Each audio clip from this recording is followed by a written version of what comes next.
All right, guys, I'm not going to sing If I Could Turn Back Time, but you got to know I'm thinking it. Welcome to the ultimate crowdsourced personal finance show. This is Choose FI.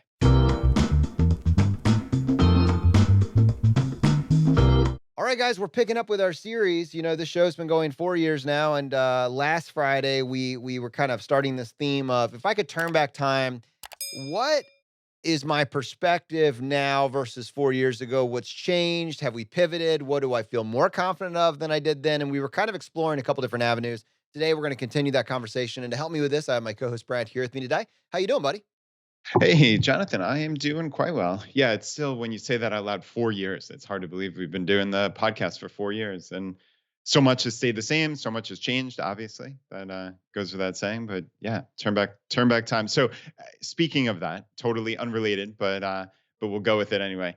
So I guess recently I mentioned that I was having a CT scan and I was kind of bemoaning how unbelievably absurd the pricing and insurance is in our country and how it was, even with a diligent effort and calling the hospital, calling the insurance company, I could not find out what I was actually going to pay. I could find out basically what the gross initial price was, but nobody could tell me what the negotiated price was, what I was actually going to have to pay, which is, I mean, that's crazy. I don't know of It's any after you other. get the service. After. Yeah. Yes. Only after you can After you have have this no scan. recourse.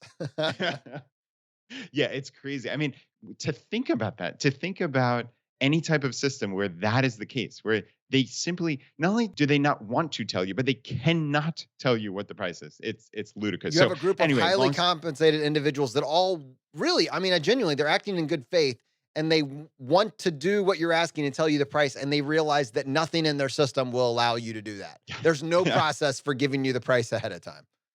Yes, absolutely. And right, to your point, there was nothing malicious. The representatives that I spoke with were wonderful. They genuinely wanted to help. Like they thought they were helping. And that might be the most perverse part about this is like they they literally don't even it didn't even comprehend that, oh wow, the actual price this person is going to pay is not this bizarro price that I'm quoting him. So anyway, long story short, our community came through. Unfortunately, this is a if I could turn back time situation, and I'll tell you why. But I had a bunch of people. People are just so genuinely nice. People reached out to our feedback at ChooseFI email and sent me a bunch of different ideas. And actually, one of them, and I'm not promoting this because I haven't used this service, but MDsave.com. So MD like medical doctor, MDsave.com. It appears to be this company that contracts with different health providers throughout the country. And naturally, they have to be in your area, et cetera. But they provide very specific pricing on a total assortment of different health related procedures, surgeries, etc. And you pay in advance. So this is very specific. There's no games. There's no nothing. It doesn't go through insurance. So this is a very niche product, obviously, Jonathan. But what I did was I went to this. I actually had it's called a CPT code. So it's the code of the particular type of procedure that I was having. This CT scan without contrast, and I plugged it in. And unfortunately, there are no providers in our Richmond, Virginia area, but they have out in Charlottesville. So there's about, I think, 50 or 60 different providers in the greater Charlottesville area, which is about an hour from me. And I plugged this in and it looks like the price I could have paid, I'm looking at it now, $289, $255, $297. So there are a bunch of different providers I could have chosen from. And these are like medical systems in Charlottesville. So it's not like fly by night organizations, certainly. And I could have paid under $300 and just locked in that certainty. Wow. Whereas what I have now is I know my insurance company is being billed $2,083. I could pay anywhere from zero, if it's somehow preventative, up to $2,083. And I could not put a percentage likelihood on any of those dollars in between. So I might pay $2,083 when I could have locked this in for $255. Granted, I would have to have driven an hour each way, which, to save $1,800 is certainly something I would do any day of the week. So yeah, if I could turn back time, I certainly would have looked into this MDsave. And again, with the caveat that I've never used this, et cetera, et cetera. I'm not telling anybody out there to use this, but damn, I sure would have looked Mm. into this. I think this is what, here in the United States where we were bemoaning the state of insurance, this is one of the biggest things that everyone wants. We just want price transparency, and we know we're not getting it. We're not getting anything close to it. We're not getting it on the medical side. We're not getting it on the pharmaceutical side. And what your experience is kind of the bar and the standard. And I do love that there's, free market solutions that are stepping up to fill the gap. And then you just need to know about them and publicize them. In the pharmaceutical space, it's happened a little bit faster with the advent of um, coupon technologies like GoodRx, which everybody should at least consider looking into. It's a free app on your phone, but it basically will give you a discount card that you can, and it'll tell you ahead of time what you're going to pay with this discount card at a pharmacy of your choice. And what you find is exactly the same scenario that you've just laid out with medicine, a medical procedure, Brad. There's the the MSRP, the top line price, which is what they say they're sending to your insurance. And then there's what you actually pay. And there's a huge gap in between, but that has nothing to do with what the actual cost of goods sold is and what the actual price that the insurance pays is. It's really more for the consumer's benefit to feel like the insurance company is doing them a favor by giving them some sort of significant discount. If you say a drug is $89, you send it off to your insurance and your copay is 30, you're like, wow, look at my insurance kicking in and helping me out with 50 bucks. Conversely, you put it into an app like GoodRx and they tell you, hey, put in this coupon code. And now the pharmacy is just going to charge you $15. And then you do a little compare and contrast and you're like, well, now I'm just angry. You know, now I'm just angry. What started out as a favor for my insurance company, the one that you're paying these massive premiums for, is really just price transparency working against you or lack thereof. And you're seeing the exact same thing one to one starting to creep in. And again, you have these middlemen, you have payment processors, and then you have insurance companies that it is absolutely in their best interest to create a system where the patient does not have price transparency. There's massive money to be pulled off the out of healthcare if you can keep that price transparency from occurring. So I hope that MDsave keeps popping up more and more and that it's legit, because it needs to happen. That part of the system has to crack. There's minimal benefit for all the layers of middlemen that there are in healthcare right now. We're getting money just stolen from us, basically. Yeah. No, agreed. And that transparency, that's the perfect way to put it. Because I mean, frankly, after all of this talk, we probably spent now 15 minutes on the podcast over the last couple of weeks talking about this scan, but it's not my particular instance, right? Like even if I have to pay the 2083, I'm not going broke. So this is not me bemoaning something, but it's a system that is broken, right? And the long and short of it might be I might still pay the $300. That might be the negotiated discount. All's well that ends well, but it doesn't take away the fact that this is absurd, right? That if that's the price, make that the price. That should be very obvious. It should be clear to all of us. So, I mean, just putting on your pharmacist hat, just to extend this conversation a little bit more. So, I don't know if you even still conceptualize yourself as a pharmacist, but obviously, but you are. I'm happy to live that for you just for a few minutes. Yeah, I let my license No, no. I lapse mean, well, it's last good to year. So remind people. yeah. 4 short years ago, you were a pharmacist in a major national retail chain, right? So that good RX, is that something that putting your pharmacist hat on? Should people look into that? Does it cost anything? Are there any other like just super quick piece of advice you can give people? Yeah, thank you. I would use it. I mean, there's a few caveats here. I don't know how much of your information that they scrape. When you put your information in, and I don't know what they do with that. So you probably lose some privacy. Probably no more than anytime you log into Gmail. Probably way less.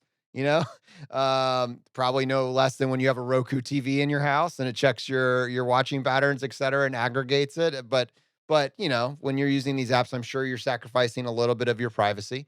But conversely, it works incredibly well. It's completely free. It's going to work far more on generic medications than it is on brands. Brands have a kind of a locked in pricing schedule. And so it will give you a discount. But on generics, the cost of these drugs on many of them, the older ones that you get, like your old cholesterol medicines, your hypertension medicines, um, mo- they cost pennies. The actual cost of these generic medications are pennies, and the profit per pill is dollars, and so there's a lot of room there, a lot of room. And so here's where you kind of have to be careful. Most of us, the way the insurance has been set up, will not hit our deductible. We have high deductible plans. We will not hit our deductible. But in order to hit your deductible, if you know that you are likely to hit and pass your deductible, and on the other side, you get favorable treatment from your insurance company, like maybe they cover 100%. Like basically, Brad, we get no benefit effectively until after we pass our deductible, and our deductible is pretty high. If we anticipate ahead of time that we're going to hit it, then we really need all of our medications to go through the insurance company, even if we're not getting as good of a deal, because in order for it to go towards your deductible, it first has to go with your insurance company, and you can't double dip. You can't go to your insurance and then run it through a discount card on the other side to get both. You've got to choose. So for me, I basically operate each year thinking I'm not even going to come close to the deductible. And if I do, by the time I do, it'll be the end of the year and they'll be resetting.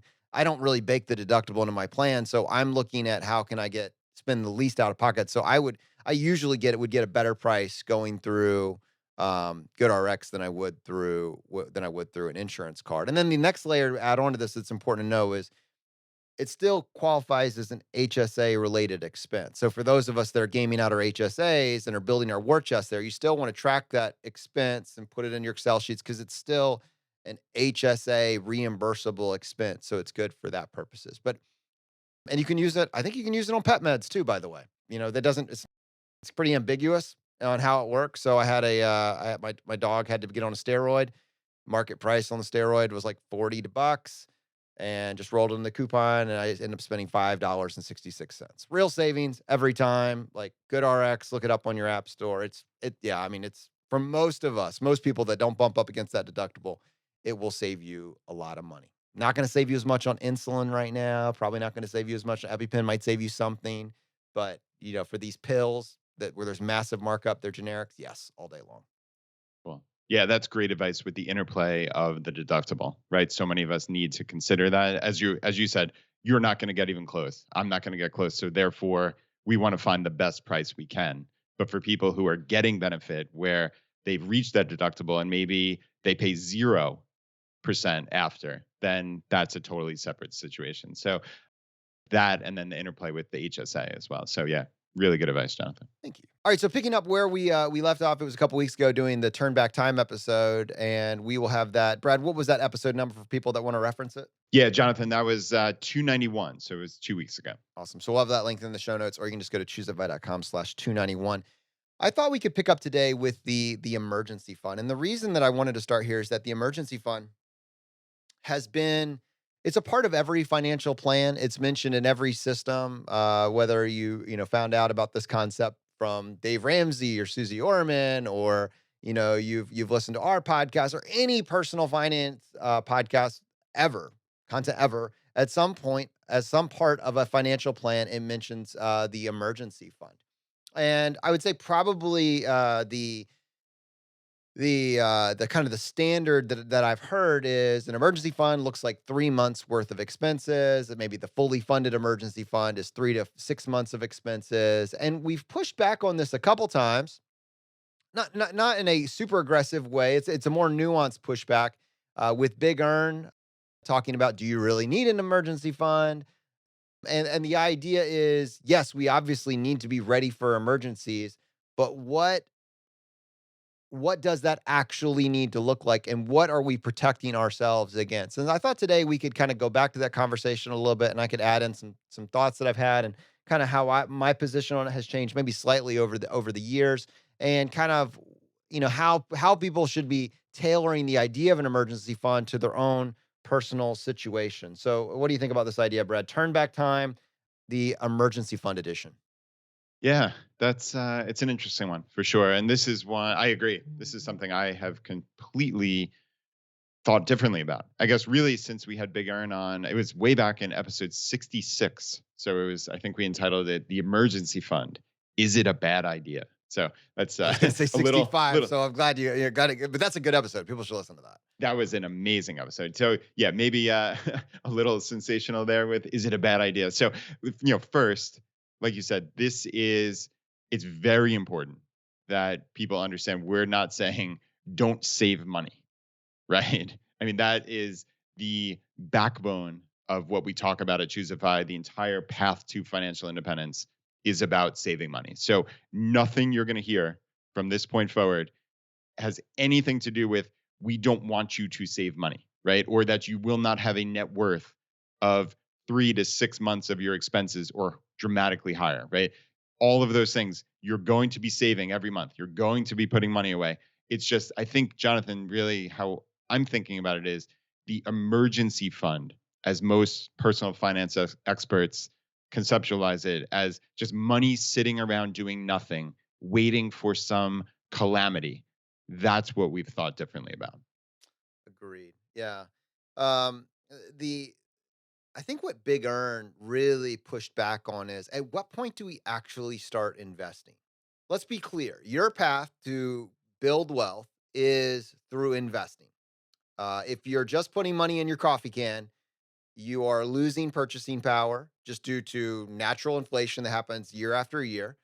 You're never getting to the point where your money is earning money for you. But there is a balancing act here, because especially when people are digging themselves out of debt or just starting to put themselves on a fiscally responsible path to building wealth, Murphy pushes back at you. Like, you're a lot more susceptible to what can go wrong, will go wrong, and your need for an emergency fund changes over time. So there has to be a balance here. And and I think, but I think what an emergency fund means to you now, Brad, at your stage in the game is a lot different than what it meant to like 19-year-old Brad, or 24-year-old Jonathan. Like, that's just, the role that an emergency fund takes in your life is different the farther down this path that you actually go. Yeah, no, that's fair. So right at the beginning, right, when someone finds financial independence or they're just getting started in their financial life, I would make the argument that having money saved up, maybe if you've never had money saved up or you've had debt, there is psychological satisfaction in having that money put aside in a safe place, and you've gotten there, right? Like you've reached that first checkpoint when you have those couple of months saved up. And I get that from a psychological perspective. But from like you're talking about, when you've been following the path to five for 5, 10, in my case 15 plus years, there are very few things that constitute a true emergency that I need tens of thousands of dollars just sitting on the sidelines doing nothing for, right? I think there's a huge opportunity cost to having that money sitting there doing nothing. So opportunity cost is, what could I be doing with that money otherwise,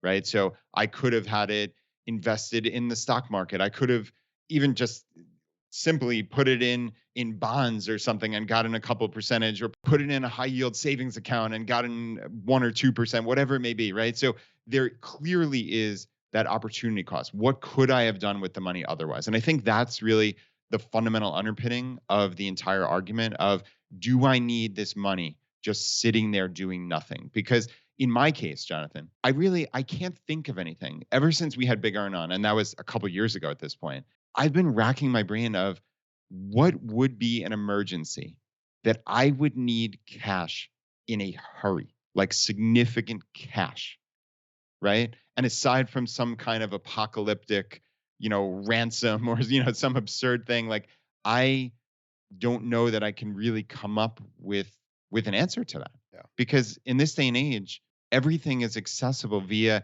I could pay with, worst case, a check. I could pay with a credit card in most cases, right? Like I have credit cards that have limits of 30 plus $1,000. So if something terrible happened, I mean, again, what would this emergency be, right? If it's health related, it goes through my insurance. I get the bill. Even if it's my full deductible, it's still only 6,000 and change, right? Like I can pay that with a check. I can pay that with a credit card. And anyway, that's not an emergency, right? That's 30 to plus days down the road. If my roof starts leaking or something terrible happens in my house, I can put it on a credit card, right? And then I wait till the statement close, and then I still have another couple weeks to pay that off again with a bank transfer or whatever I want, to check in the mail. So what would be that emergency where I would need cash? And then I guess my final kind of thought on this would be, okay, let's say I do need cash. With how easy things are to transfer, and I'd love for you to talk about maybe M1 Finance, which we talked about with Brian Barnes, but like I think my worst case scenario would be, okay, I've got money sitting in an investing account at, let's say, Vanguard, just hypothetically. I sell those funds. That happens at the end of the day. I put a transfer in, and 2 to 3 business days later, that money is sitting in my bank account. Yep. So that is the worst case scenario Yep. that I can come up with is if I needed money in 3 days, I'd be perfectly fine. I could get essentially any amount of money that I want. If I needed some absolute calamity fund in less than 3 days, maybe that's where I'd need an emergency fund, but I can't come up with it. I'm with you. I mean, when we did the FI 101, which is a free course that people can take, we there was something in there that we called the crisis fund. And not to add specific names on our own it, but basically I think it's just kind of minimum table stakes. We need to have $1,000 that's unallocated. It's just kind of like this minimum number. Now, most of us almost by default, after you've been on this path, have that in the form of 1 to 2 months worth of cash flow. It's just there. But for people that are getting started out that need a target, we need to just to keep Murphy a little bit farther away. We need to figure out how to get $1,000 that doesn't already have the next bill's name on it. That's just kind of, and I think that stands the test of time. That's not putting too much onus on an individual to keep them from saving or investing. It's just saying, priority. This is a very small amount of Murphy insurance because if up to this point you've just been paycheck to paycheck, you've been one tiny little bad thing from one pothole away from having to put more money on a credit card that you can't pay off in full the following month. We just need to get to the place where we can break that cycle. And $1,000 that's unallocated should be enough to cover that. I don't think there's really any disagreement there, right? I mean, it's kind of just No, no, no. yeah, No disagreement. I mean that agreed, and it's funny because I'm making this argument about not needing the emergency fund, but I've said multiple times here on the podcast that I keep a couple extra $1,000 in my checking account more because I just don't want to worry about cash flow. right. I don't want to worry about, oh, that credit card bill is closing. And I have it set up on auto pay, right? Because again, I want to spend as little time on my personal finances each month as I possibly can. But I don't want to have to then freak out. Oh no, do I have enough money in the bank? Was that credit card bill $1,200 and I only have, 900? Like that is not something that I want to deal with at all. So for me personally, I keep a bunch of extra money sitting in that checking account. And again, there is an opportunity cost to that, obviously. And I am eyes wide open with that. But that is something for my own peace of mind that it's well worth the satisfaction of not having any stress whatsoever in my entire calendar year about is a bill going to come in and am I going to have enough money? Yeah. And I think part of it is also, you can relax this a little bit the farther you get down your path. None of these rules are as hard or as fixed the farther you get on this path. For me, I really want to keep almost as little possible in cash as possible. So for me, it ends up looking like somewhere between 1 to 1.5 to 2 months worth of expenses. Certainly kind of 1 month's worth of expenses is kind of the floor because I again don't want to have any cash issues. A 1.5 gives me a little leeway, and then at various points in times it could creep up to a couple months of expenses. But I am proactively saving first and then spending the rest, right? So it's kind of I wouldn't necessarily say that I'm an anti-budgeter. Rather, I just over time know how much my life costs, and when I get paid, I try to get that money out of my possession as quickly as possible and get it invested as quickly as possible. And this is where turning back time 4 years ago, I wasn't quite as clear on this, and I was still trying to figure, well, does an emergency fund? Does it have to be cash? Do I have an extra bank account? And 2 years ago, bank accounts did offer up to 2%, interest on your savings account. But now the interest and your savings account is point 0.4, point 0.3. I mean, these are the high interest ones, the ones that we like. They're doing the point 0.4. Your checking account is 0.001. I mean, I'm starting to hear about negative interest rates. You got to pay them to keep it in the bank. There's no real incentive for you to give a bank custodian of your money other than the FDIC insurance, which says that if something goes wrong, it's backed and protected by the full weight of the government. And so well, we also have parallel to that, just the coffee can illustration. We know that like inflation is this thing that kind of runs in the background and our money erodes in value by around, I don't know, it looks like historically it's been somewhere in that 1 to 3% range annually. If you were to map that out back to like the early 1900s, $100 today has the same amount of purchasing power as $2 back in, 1908 to 1920. It's just data. We can just pull that data. And so we know that like having 6 months a year when we're actively trying to build wealth and we're not investing until we get that amount, it feels mathematically it's a mathematical hurdle. It's a significant mathematical hurdle. But there is a case where we might need liquidity. There is and is there a way that we could get the best of both worlds? So we could get our money working for us. We could have something that acts as some form of a hedge against even this low level inflation. And if we need liquidity, we can get that on demand. And that's kind of like over the past 4 years, as I've been kind of looking at this selfishly and personally, not talking to you as some sort of inflation expert here, but just someone that in a very mercenary way wants the best outcome, regardless of what the scenario is. I'm trying to establish what this looks like for myself. And the conclusion I came to personally, not saying this is dogma, but personally, is I want very little cash. I do not want to, I just view cash as as a depreciating asset. And I do not want to keep vast stores of it in my possession for that inevitable mathematical certainty.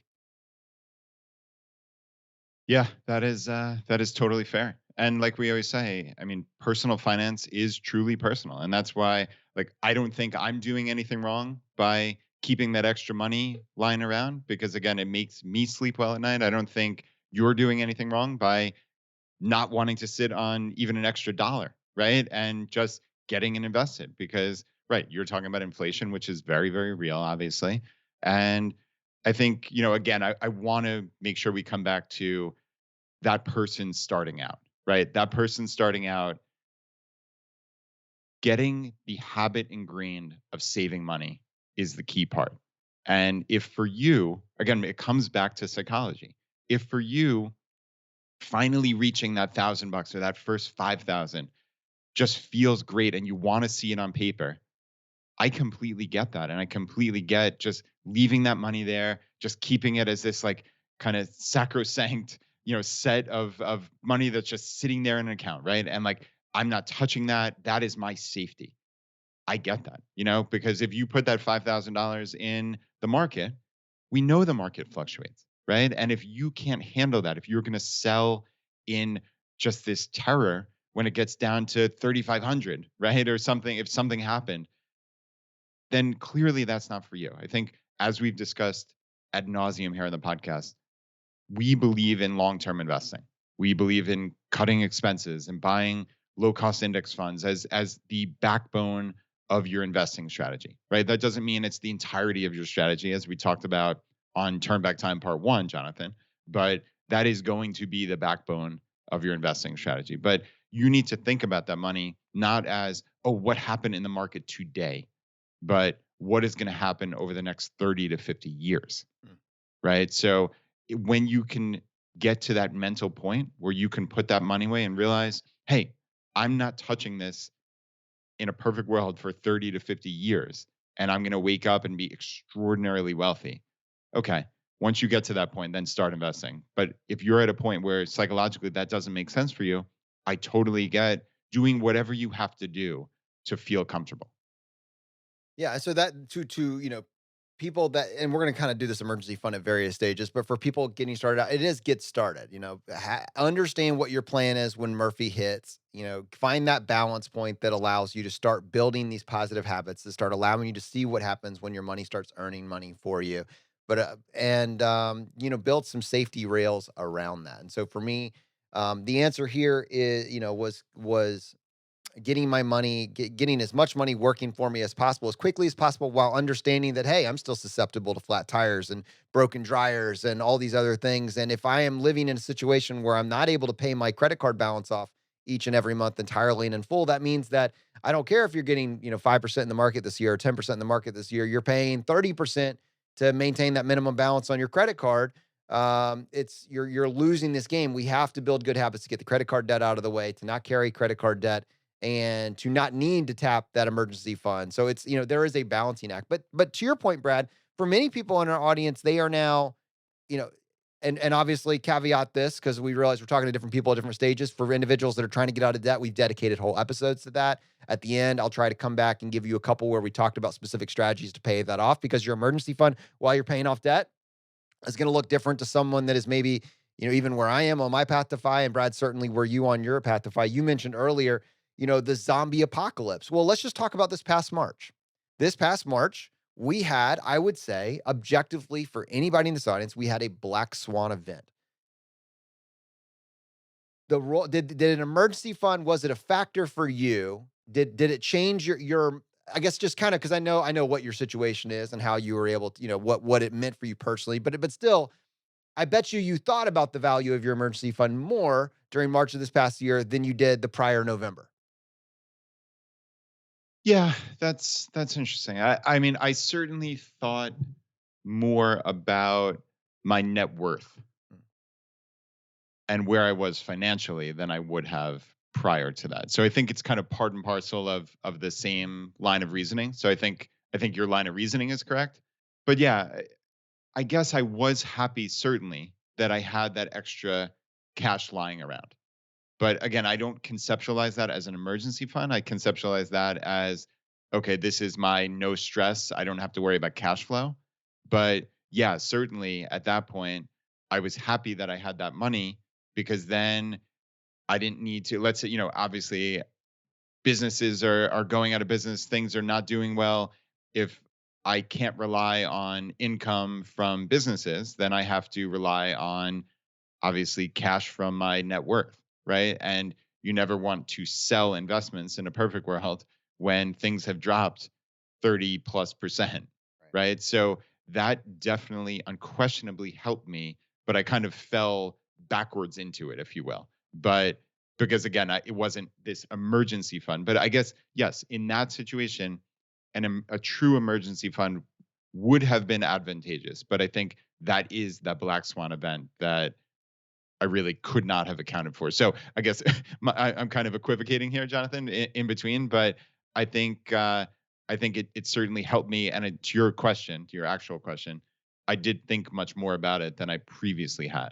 You didn't necessarily use the exact words I was going to use, but I think you actually said something that's pretty profound there. At your stage in the game, which is someone that's reached financial independence, when it hit the fan, you didn't actually think about your emergency fund. What you thought about was your net worth. Now, if I could put words in your mouth, and I'd love to have you actually sit on this because it's actually where I was going. To me, what that means is, did my net worth maintain its value?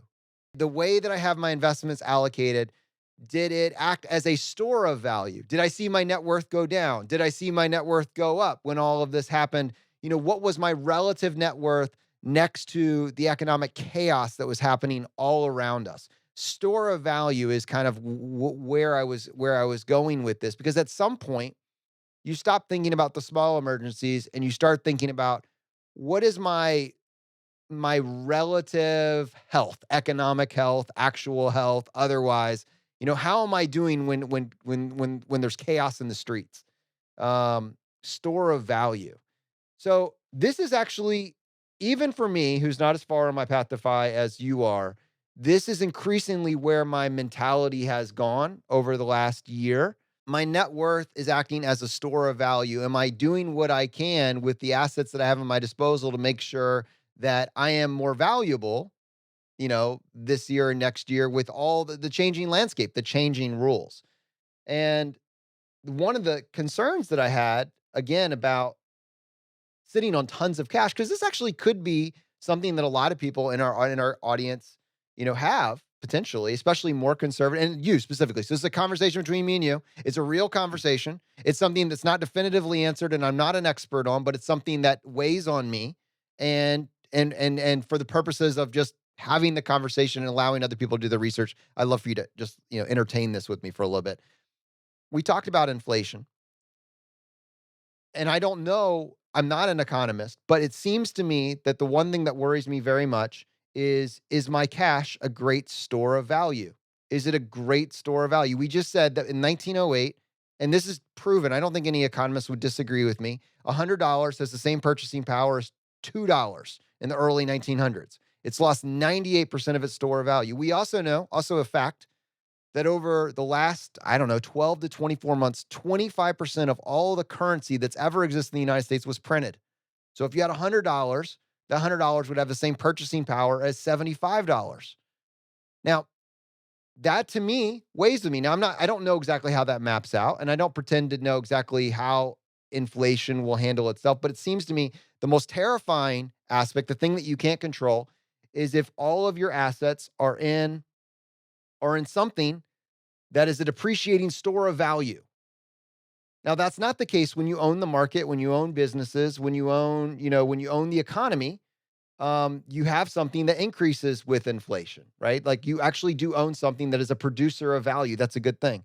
But when you have a lot in cash, tons in cash, my concern was the thing that terrifies me the most is that you mentioned it earlier, the apocalypse, the zombie apocalypse.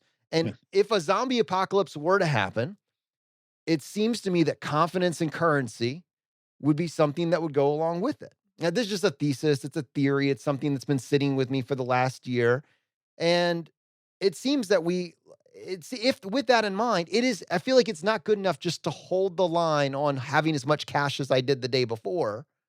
I need to keep up with inflation. I need to beat inflation. I need to have something that acts as a store, a real store of value, in whatever uncertain, whatever the future holds. That's basically it.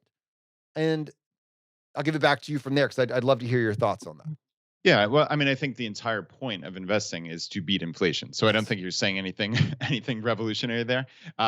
If right, Did I if just blow your the most mind? the most revolutionary thing you just said was don't keep your money in cash. That's Somebody write that down. Write that down. right.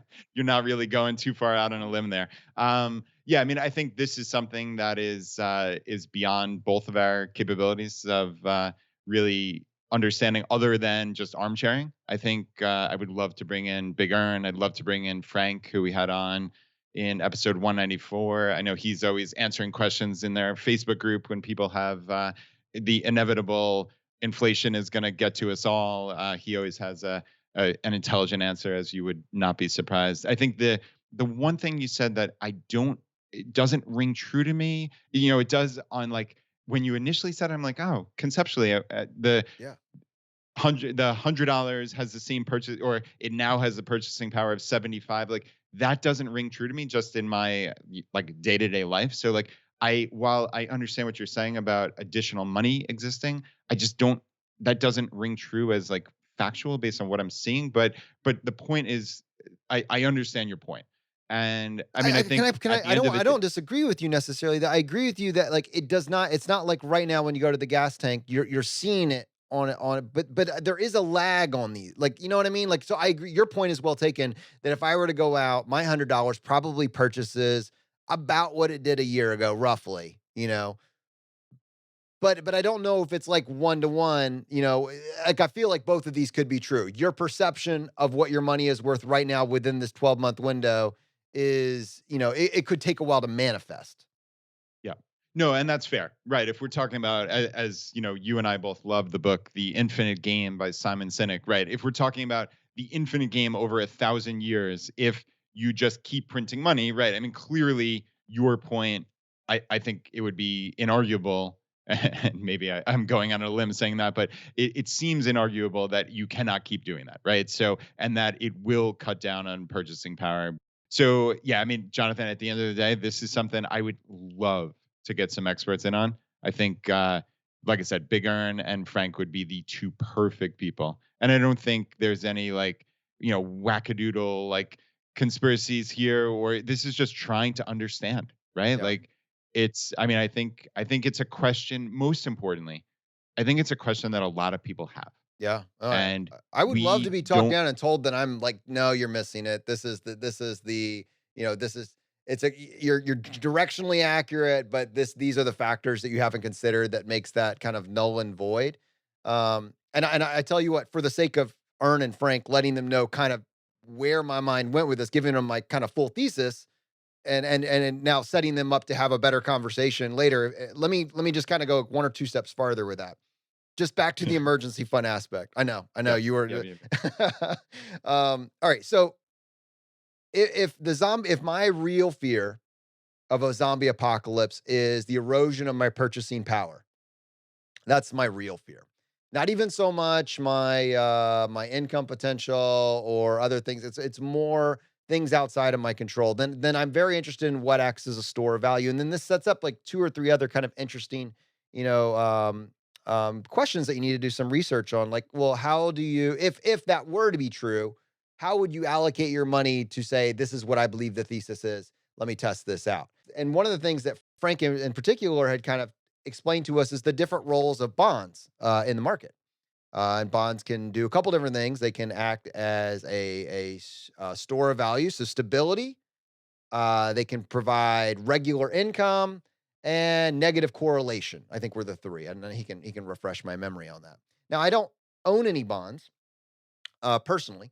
Uh, I'm in the accumulation phase. It's not something that I had looked into at this point. And a lot of the bonds that had been mentioned, so you have different bonds. You have corporate bonds, which are debt instruments issued by companies of various sizes. And then you have basically bonds that are issued by various governments. And there's probably other categories as well, but those are the two.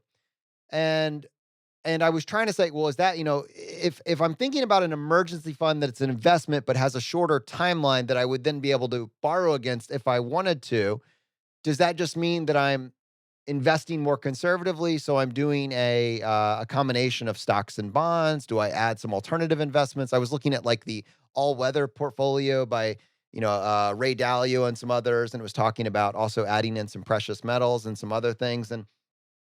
And I don't have any final conclusions on this, but one of the things that I was looking at in a way, and this is actually going back to turning back time, was I was looking specifically at things that historically have acted as stores of value and things that people say are stores of value now. So digital currencies is one of them, and then we talked about crypto a while back. I know a lot of people are big fans of Bitcoin, and Bitcoin did just have a monster week this week. And I've always been very skeptical, much like Mr. Money Mustache. I'm saying that anything could be a store of value. Mr. Money Mustache said my toenails could be a store of value if people all agreed in it.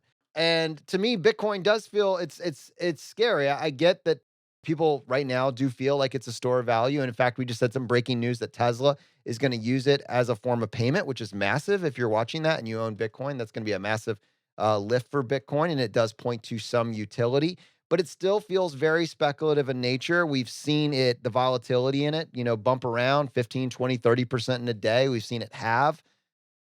It's like, it doesn't feel like a super reliable store of value just because of the volatility that it has. And so I looked at that one and I didn't write it off. And I'm not against crypto or digital currencies in general. There's a bunch of other ones that I've kind of looked at, but I mean, I don't know what the one is.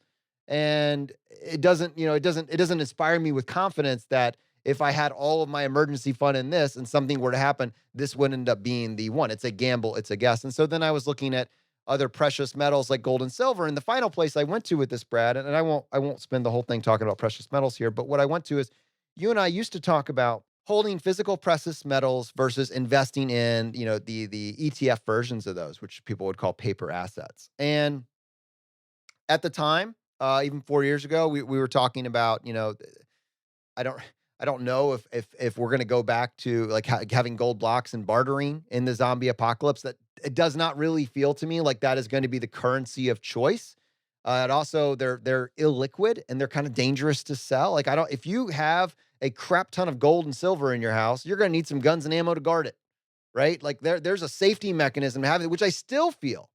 But conversely, on the other side of that, if you buy the ETF versions of these assets, you need to be darn sure that those are actually backed by the gold and silver. Like, right? Like that's the counterpoint. So when people say physical, they say, well, if you don't hold it, you don't own it.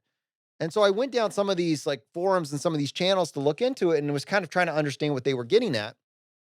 And my conclusion after coming to all of that is that not all ETFs of these assets are the same. And I'll give you just one example real quick because it actually popped up last week when we were talking about GameStop. There was a big buzz about the silver squeeze or how there was something in the market here. And I'm not going in that direction, but when I was looking into that, the one case that a lot of people that were following this very closely were saying that some funds, some ETFs, like SLV is a very popular one. It's like one of the biggest ETFs in the country for silver because it allows it's open ended. It allows trading on futures and derivatives. You can have potentially multiple claims on the silver ETFs that are in its custody, as opposed to something very simple like PSLV, which is a much simpler. It's called a closed trust, and every share is backed 1-to-1 by silver. And so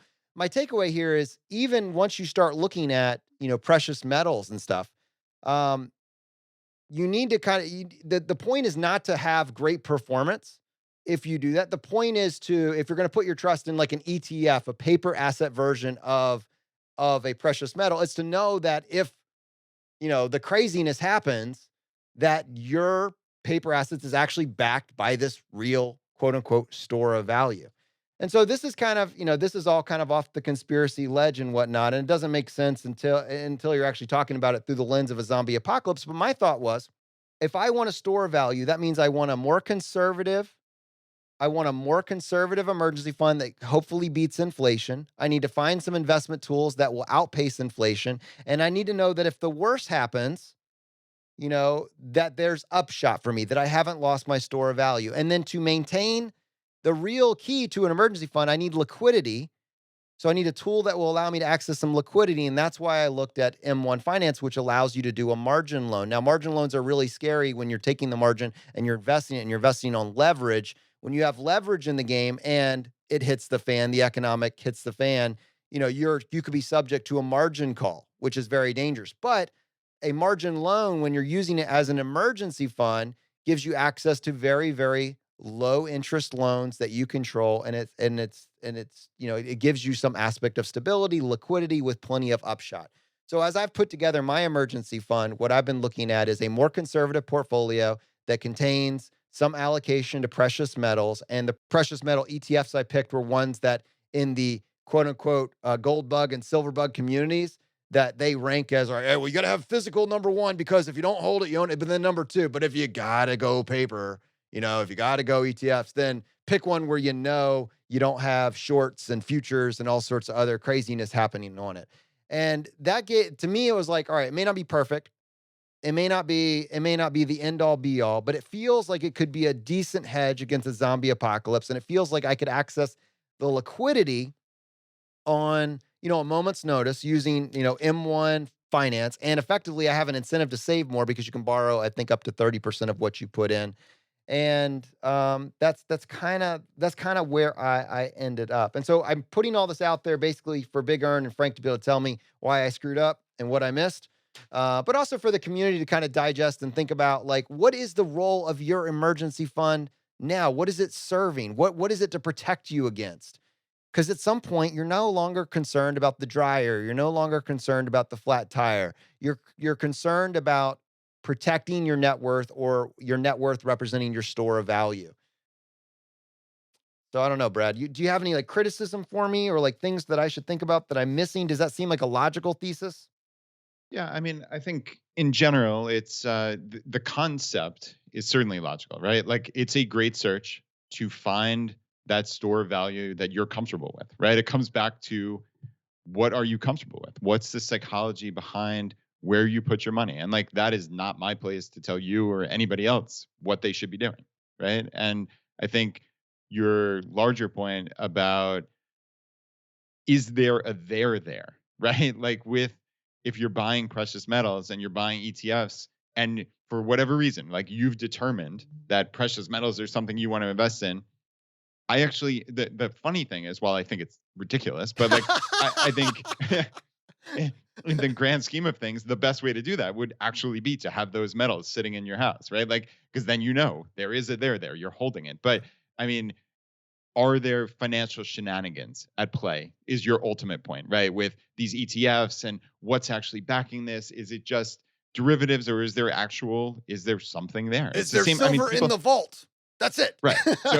So, if that's your thing, which it decidedly is not my thing, but if that is your thing, whoever the your is in this situation, like I totally get that. I mean, that makes sense, right? Like it's the same with these I think if there aren't widespread. There are at least one or two Bitcoin or crypto ETFs. Like, is it just financial shenanigans, or are those Bitcoin or whatever sitting somewhere in a cold storage that it keeps getting added to, right? Every time somebody else buys into this ETF. So, I mean, I completely understand that because I think at the essence, and I think this is what we saw and we talked about last week with Brian, is like people, and this goes way back to 2008, people don't trust the financial system.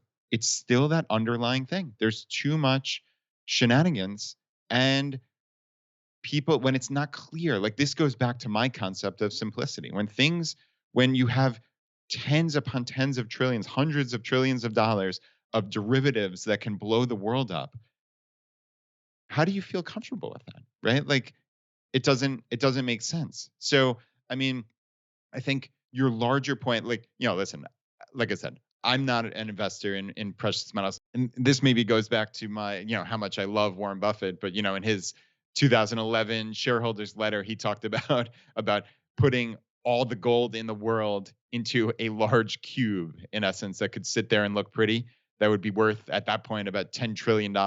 Or you could have all the US cropland in the entire country plus the output of 16 Exxon Mobils producing, tens upon tens of billions of dollars of actual income every year. So for me, like my store of value, I think if I was conceptualizing, it's what can I find that's a business that is producing some type of income, right? And could it be rental real estate?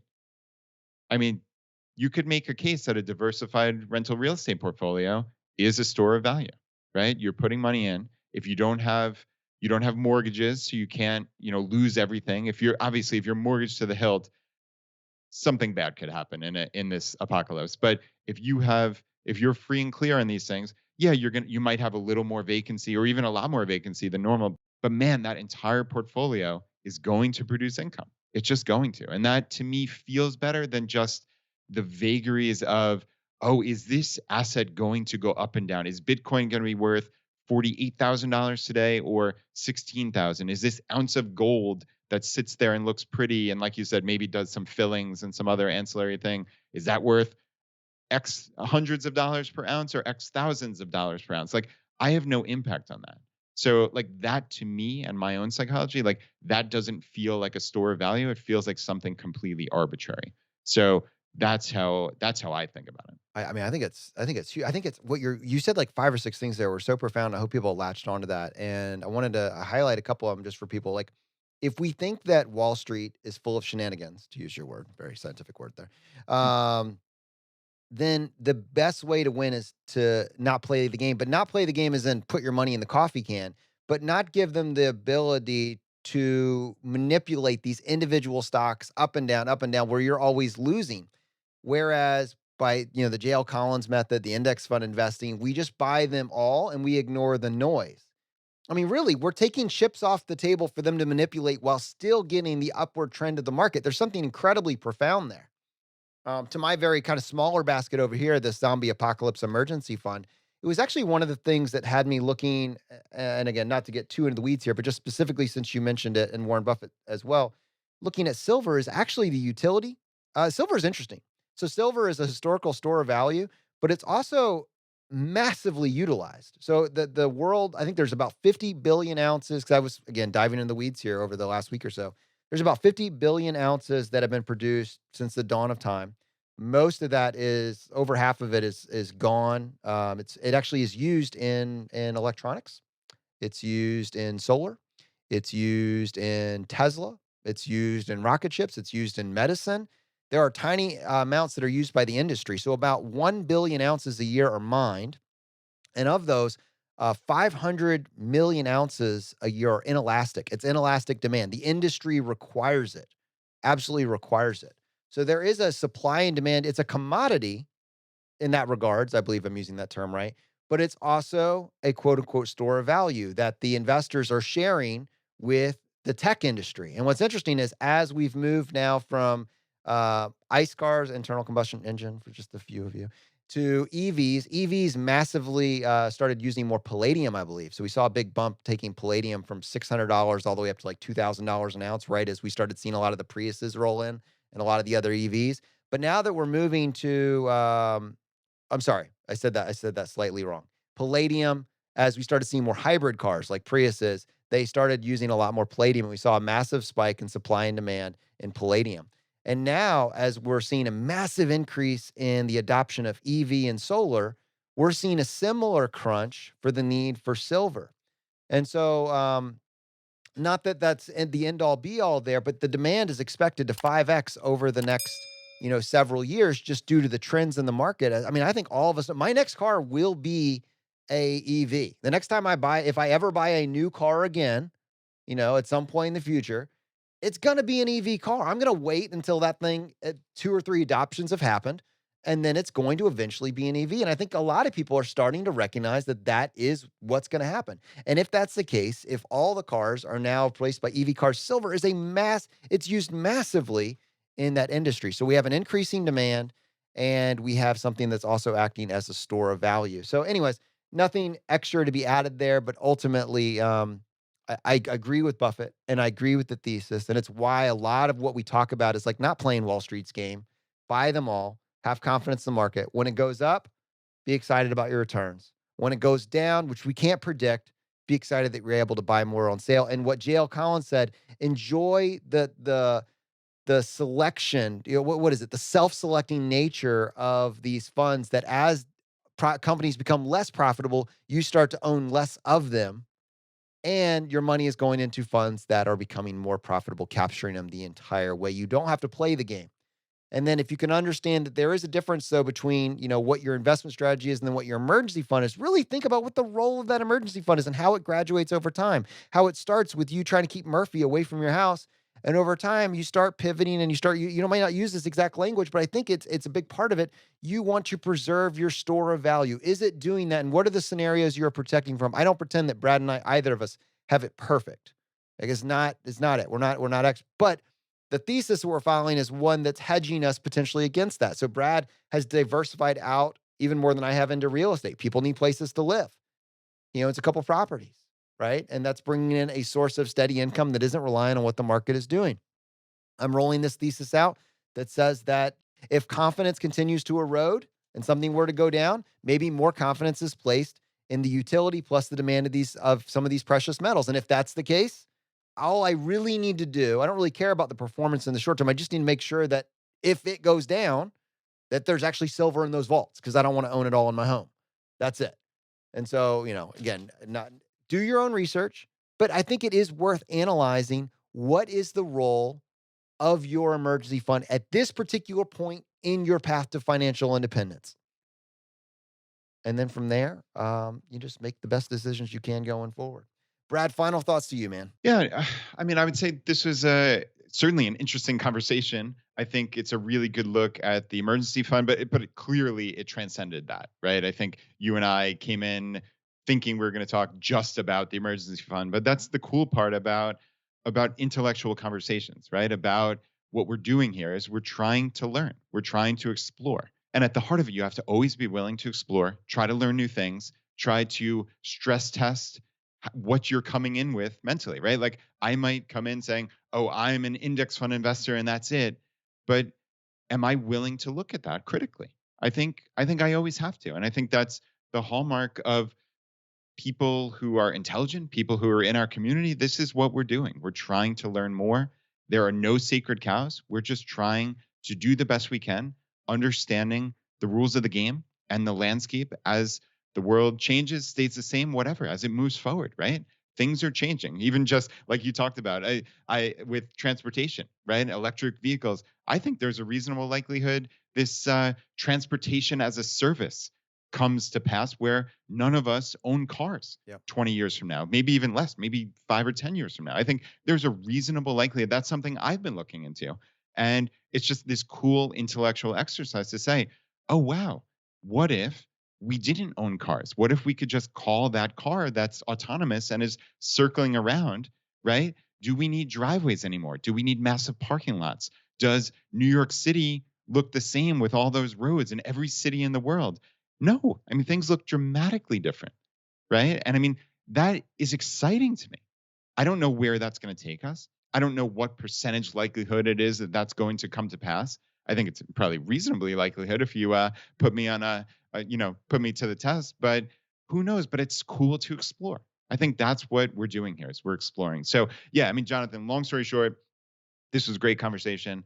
I think we had about 15 things that we wanted to talk about for turn back time. So I think we're gonna have to do a part 3 through maybe Yes. 10 here. So Yes. Sounds good. Sounds good. so yeah, to be continued. Awesome. All right. So for people that were listening that were like, well, I am still paying off debt and you kind of moved past that faster and I was trying to get some strategies.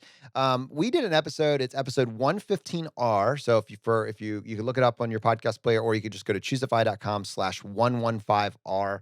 And we took a look at the different strategies and how to implement those into a game plan. And let me also encourage you, for those of you that are finding this conversation for the first time, to check out the resources that we put together for you to get started on your own path to financial independence. Just go to choosify.com/start. All right, my friends, the fire is spreading. We'll see you next time as we continue to go down the road less traveled.